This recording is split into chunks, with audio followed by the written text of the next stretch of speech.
Hi everyone, welcome back.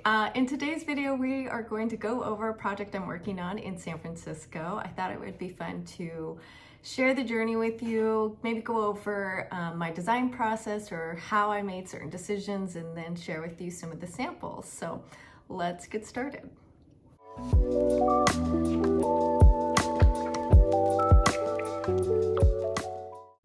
Let's start by showing you the before video and before photos of this space.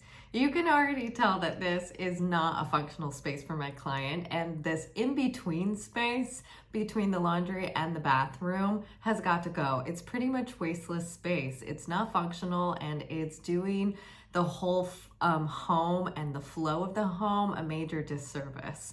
So we're immediately going to fix that. And that is why my client got me on board to figure out a better space plan, a better flow, and to have this space be more functional for a proper primary bathroom.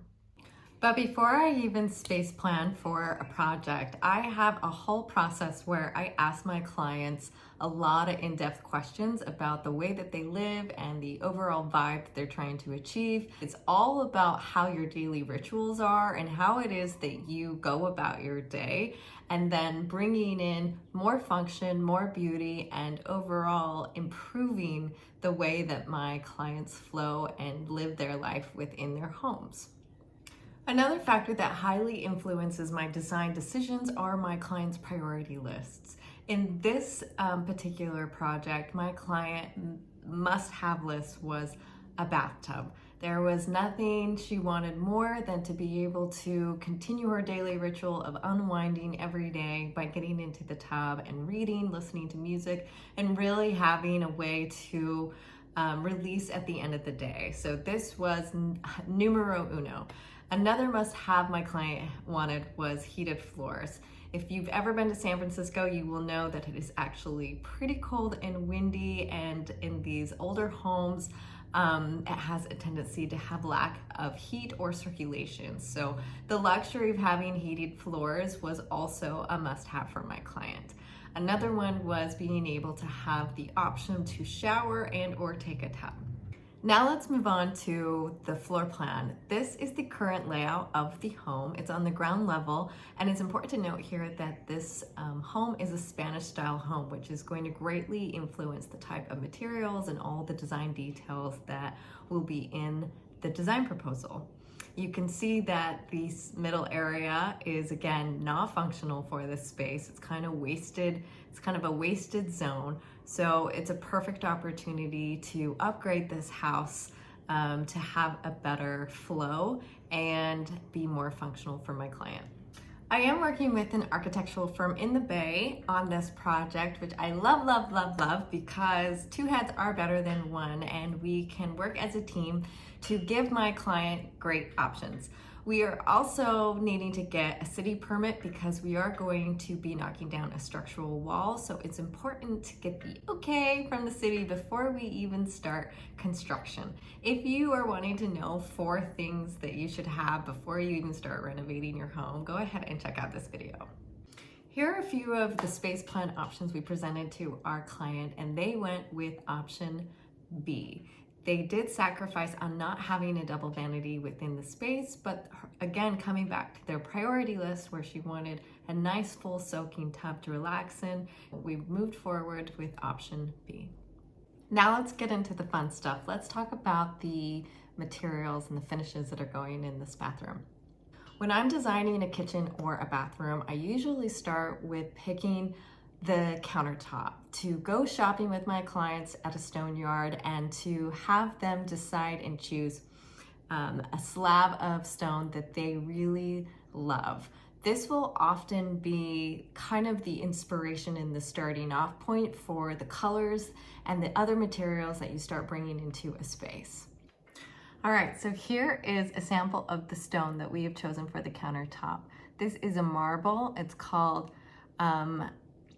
Arabescado rose marble, and you can see that it has some pink tones, some white tones, and then we have a little bit more of our darker black and gray tones right here, which will really start the color palette This goes on the countertop. It will also be going in the shower, on the shower bench, on the niche, the shampoo niche, and then along the shower curb and along the sides.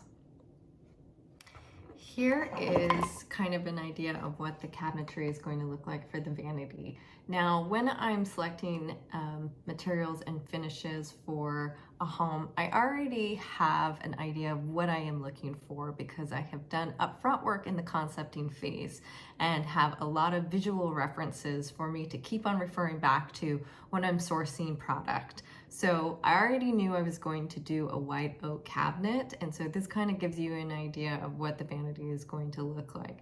And we'll have more samples when we actually meet with the cabinet maker. And right now I feel like we'll do pretty much a light natural finish on this to just keep it close to what the natural tone already is and to see a lot of the nice variation within the grain. After I pick the stone and then have a little bit of idea of what the cabinetry is going to look like, I then head over and pick plumbing fixtures. And in this case, I'm going with a little bit more of a modern streamlined look for the tapware because I want to have this juxtaposition within the space where it still feels updated, but we're going to have the, making sure I have the right one. Brush uncoated. Yep, we're going to do the tapware in this beautiful burnished brass finish where it has a little bit of a patina on it, and over time it's going to look really nice and almost look vintage when it's in this space, and that's going to help elevate but still keep in line with having the look feel old world, which again, coming back to the architecture of the home being a Spanish type of home, we're kind of trying to keep things cohesive, and that's one of the ways we're going to achieve that. For the shower walls, we are choosing between these two colors, but they are the same type of tile. They're a Zeliga tile from Clay Tile, and they're handmade Moroccan tiles, and you can see how they have this kind of imperfect edging on them that is really going to create a lot of contrast and interest and bring kind of soul and character within the space because they are handmade. I absolutely love these. And the reason why we're waiting to decide on which color is that once we're in the space and we have everything drywall up, we're going to actually see what the light looks like with both of these in the actual space.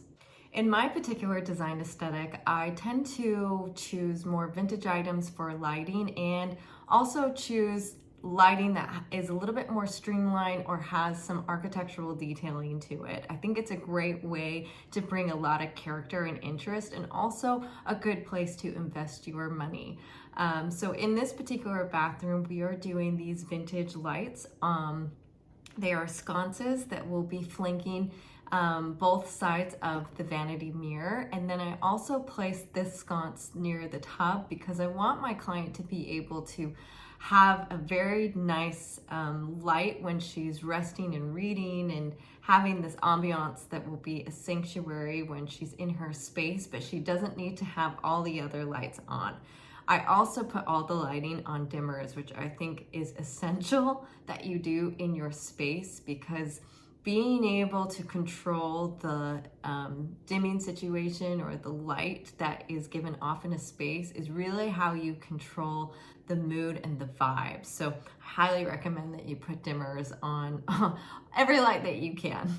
Last but not least, we have the wall treatment and we have the flooring. So for the floor, I'm going to be doing this limestone. It's a buffed hone limestone, so you can tell it really has this nice organic matte finish on it that is going to really ground the bathroom and give it a lot of warmth. We're doing it in 12 by 24 tiles. That's going to also add a little bit of more of this modern feeling. And then for the walls, we'll be plastering the walls. This is a line from Petrola Paint. This is going, I don't know if you can kind of see how it has a little bit of texture on it, but we're gonna be doing a lime wash finish. No, it's kind of a lime wash finish that is going to kind of create again this organic, nice, grounded feeling within the space. And I think it's the added detail that's going to turn this bathroom into a more spa-like experience. So I always provide a 3D rendering for my clients to really be able to visualize their space and get excited, especially because the construction phase of things can often sometimes feel very long. So if they have a clear vision of the end result and the end goal, it helps them be able to have patience and to get excited. So here is the rendering of the space, and we start construction soon. We are in the bidding process right now for contractors in the Bay Area. And I will have to say that this rendering also helps contractors and tradespeople really know how the space is supposed to look completed and visualize what their part of the job is. So here is the after. And when I am done with the complete project and have more finished photos for you, I will definitely be bringing you along for that journey and be able to show you the final product. So I'm gonna do another video later with the primary bedroom design and all the items we have picked for that space. We are moving into construction phase, which means we're wrapping up and finalizing all the construction drawings to start getting bids for the project with a few different contractors. And I'm excited about this phase because then we get to start knocking down walls and going through electrical and putting up sheetrock. And this is another part of design that is really fun because you're in the implementation stage. And that means you're one step closer, one day closer, 1 month closer to having the bathroom of your dreams or the project of your dreams or the home of your dreams. So thank you for following along. I'll let you guys know when I do the video on the primary suite design. So thank you again, and until next time, stay curious and stay creative.